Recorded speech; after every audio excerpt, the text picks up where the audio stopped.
গাছে গাছে ঝুলছে আম।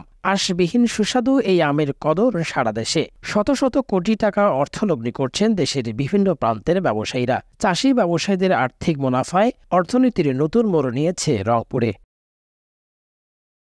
বলছিলাম রংপুরের বিখ্যাত হাড়িভাঙ্গা আমের কথা।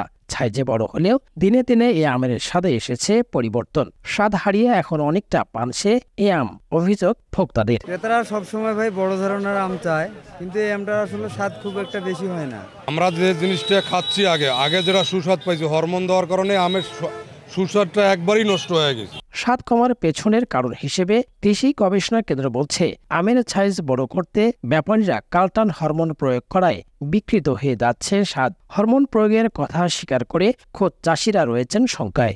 তো অনেক ক্ষেত্রে আমরা দেখছি যে কম বয়স্ক গাছে এটা প্রয়োগ করা হচ্ছে, যেটা কখনোই আইনসিদ্ধ না বা এটা প্রয়োগ করা ঠিক নয়। আমরা আসলে এটার অপব্যবহার করছি। যারা এটা করছেন এটা অবশ্যই ঠিক না। একসময় দেখা যাবে যে আপনার বাগানের গাছগুলো মারা যাচ্ছে বা ক্ষতিগ্রস্ত হচ্ছে। হরমোন গতবারে দিয়েছিলাম, এবারে দেয়নি। প্রথমবারে ঠিক আছে, রেজাল্ট ভালো আসে আর কি, দানা ভালো হয়, বড় বড় আমার রং হয়। এমন দুর্ঘটনার ওষুধপাতি দিয়েছি, বহু টাকা পয়সা আমার ক্ষয়ক্ষতি। কৃষি বিভাগ বলছে দ্রুত পেকে আম হারাচ্ছে খাবার উপযোগিতা।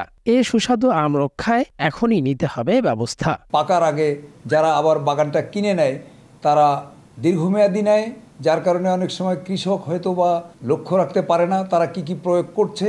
এই সুযোগ নিয়ে দূর দূরান্ত থেকে আসা আমাদের সেই ব্যাপারী পাইকার যারা এইসব বাগান ক্রয় করে তারা কিছু অপপ্রয়োগ করে থাকতে পারে। এই ব্যাপারে কৃষকদেরকে আরও সচেতন হতে হবে। এবছর রংপুরে 2556 হেক্টর জমিতে আম চাষের লক্ষ্যমাত্রা 38,508 মেট্রিক টন।